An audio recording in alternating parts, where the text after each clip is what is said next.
Mohamedia, le 18 avril 2024. Déclaration à l'opinion publique nationale et internationale. Objet, réaction aux propos du ministre algérien des Affaires étrangères lors d'une séance publique du Conseil de sécurité de l'ONU à New York. Le secrétariat général de l'Organisation marocaine des droits de l'homme et de la lutte contre la corruption a attentivement suivi les déclarations du ministre algérien des Affaires étrangères lors d'une séance publique du Conseil de sécurité de l'ONU.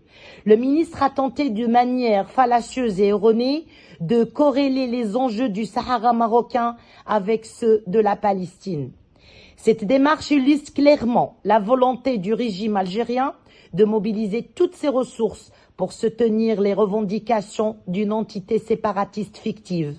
Cette entité, soutenue par les services de renseignement algériens, a marqué de son empreinte une période sombre caractérisée par des violations des droits fondamentaux dans les camps de Tindouf et par des atteintes aux conventions internationales relatives aux droits humains.